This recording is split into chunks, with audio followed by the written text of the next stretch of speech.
शिव महिम। पुष्पदंत द्वारा रचित शिव महिम स्तोत्र शिवजी को अत्यंत ही प्रिय है। हे हर, आप प्राणी मात्र के कष्टों को हराने वाले हैं। मैं इस स्तोत्र द्वारा आपकी वंदना कर रहा हूँ, जो कदाचित आपके वंदना के योग्य ना भी हो, पर हे महादेव, स्वयं ब्रह्मा और अन्य देवगण भी आपके चरित्र के पूर्ण गुणगान करने में सक्षम नहीं है। जिस प्रकार एक पक्षी अपनी क्षमता के अनुसार ही आसमान में उड़ान भर सकता है, उसी प्रकार मैं भी अपनी यथाशक्ति आपकी आराधना करता हूँ। हे शिव, आपकी व्याख्या न तो मन न ही वचन द्वारा संभव है। आपके संदर्भ में वेद भी अचंभित है तथा नीति नीति का प्रयोग करते हैं, अर्थात यह भी नहीं और वो भी नहीं। आपका संपूर्ण गुणगान भला कौन कर सकता है, यह जानते हुए भी कि आप आदि व अंत रहित है। परमात्मा का गुणगान कठिन है। मैं आपकी वंदना करता हूँ। हे वेद और भाषा के सृजक, जब स्वयं देवगुरु बृहस्पति भी आपके स्वरूप की व्याख्या करने में असमर्थ है, तो फिर मेरा क्या कहना। हे त्रिपुरारी, अपनी सीमित क्षमता का बोध होते हुए भी मैं इस विश्वास से इस स्तोत्र की रचना कर रहा हूँ कि इससे मेरी वाणी शुद्ध होगी तथा मेरी बुद्धि का विकास होगा। हे देव, आप ही इस संसार के सृजक, पालनकर्ता एवं विलय करता है। तीनों वेद आपकी ही संहिता गाते हैं। तीनों गुण सतो तमो अनरजो आपसे ही प्रकाशित है। आपकी ही शक्ति त्रिदेवों में निहित है। हे महादेव, वेद ने भी यह स्पष्ट किया है कि तर्क द्वारा आपको नहीं जाना जा सकता। तात्पर्य यह है कि आप पर किसी प्रकार का संशय नहीं किया जा सकता।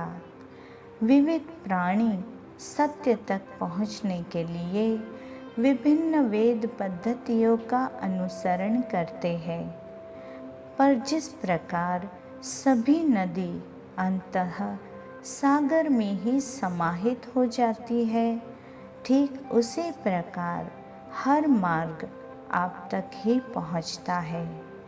हे शिव, आपके भ्रुकुटी के इशारे मात्र से सभी देवगण ऐश्वर्य और संपदाओं का भोग करते हैं, पर आपके स्वयं के लिए सिर्फ नंदी बैल, वाघ चर्म, त्रिशूल, नागमाला एवं भस्म मात्र है।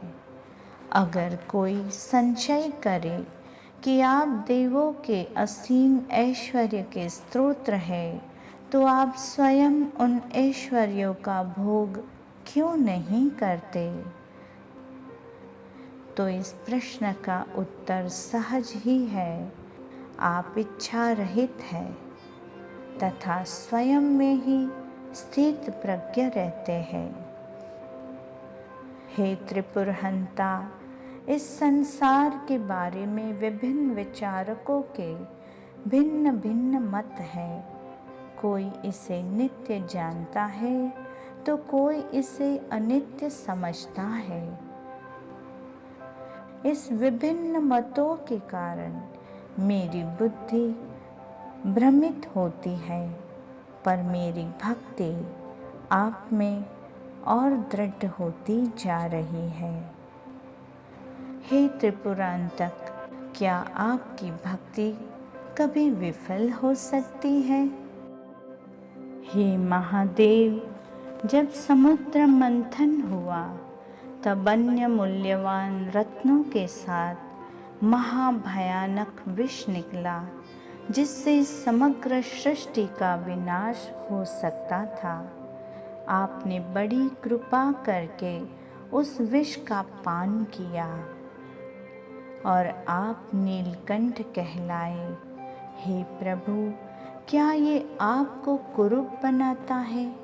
कदापि नहीं, ये तो आपकी शोभा को और बढ़ाता है। जब संसार के कल्याण हेतु आप तांडव करने लगे, तब समग्र सृष्टि भय के मारे कांप उठती है। आपके पद प्रहार से पृथ्वी अपना अंत समीप देखती है। ग्रह नक्षत्र भयभीत हो उठते हैं। आपकी जटा के स्पर्श मात्र से स्वर्गलोक व्याकुल हो उठता है और आपकी भुजाओं के बल से वैकुंठ व्याकुल हो उठता है। गंगा नदी जब मंदाकिनी के नाम से स्वर्ग से उतरती है, तब नभोमंडल में चमकते हुए सितारों की वजह से उसका प्रवाह अत्यंत आकर्षक दिखाई देता है, मगर आपके सिर पर सिमट जाने के बाद वह बिंदु समान दिखाई पड़ती है। जब गंगा जी आपकी जटा से निकलती है और भूमि पर बहने लगती है, तब बड़े बड़े द्वीपों का निर्माण करती है। ये आपके दिव्य महिमावान स्वरूप का ही परिचायक है। आपको पाने के लिए योगी क्या क्या नहीं करते। एकांत में आसन लगाकर शास्त्रों में बताई गई विधि के अनुसार प्राण की गति को नियंत्रित करने की कठिन साधना करते हैं। आप ही सूर्य, चंद्र, धरती, आकाश, अग्नि, जल एवं वायु है। आप ही आत्मा भी है। हे देव, मुझे ऐसा कुछ भी ज्ञात नहीं जो आप न हो। हे सर्वेश्वर, हे सर्वेश्वर, मैं आपको रजोगुण से युक्त सर्जन करता जानकर आपके ब्रह्मा स्वरूप को नमन करता हूँ। तमोगुण को धारण करके आप जगत का संहार करते हो। आपके उस रुद्र स्वरूप को मैं नमन करता हूँ। सत्व गुण को धारण करके आप लोगों के सुख के लिए कार्य करते हो। आपके उस विष्णु स्वरूप को नमस्कार है। इन तीनों गुणों से पर आपका त्रिगुणातीत स्वरूप है। आपके उस शिव स्वरूप को मेरा नमस्कार है। मेरा मन शोक, मोह और दुख से संतप्त तथा क्लेश से भरा पड़ा है। मैं दुविधा में हूँ कि ऐसे भ्रमित मन से मैं आपके दिव्य और अपरंपार महिमा का गान कैसे कर पाऊँगा।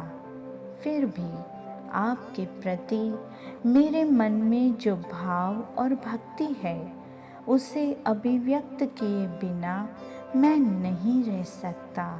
अतः ये स्तुति की माला आपके चरणों में अर्पित करता हूँ।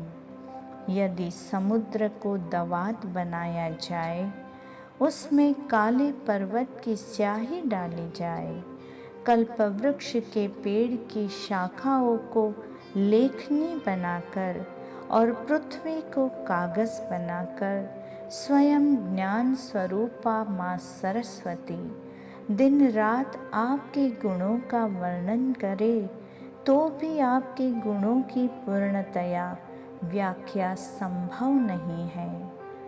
आप सुर, असुर और मुनियों के पूजनीय हैं। आपने मस्तक पर चंद्र धारण किया है और आप सभी गुणों से पर है। आपकी इस दिव्य महिमा से प्रभावित होकर मैं पुष्पदंत गंधर्व आपकी स्तुति करता हूँ। हे शिव, शिव से श्रेष्ठ कोई देव नहीं, शिव महिम स्तोत्र से श्रेष्ठ कोई स्तोत्र नहीं, भगवान शंकर के नाम से अधिक महिमावान कोई मंत्र नहीं। वाणी के माध्यम से की गई मेरी यह पूजा आपके चरण कमलों में सादर अर्पित है। कृपया स्वीकार करें और आपकी प्रसन्नता मुझ पर बनाए रखे। हे शिव, आपके वास्तविक स्वरूप को नहीं जानता, किंतु आप जैसे भी हैं मैं आपको प्रणाम करता हूँ। मैं स्वयं को आपके समर्पित करता हूँ।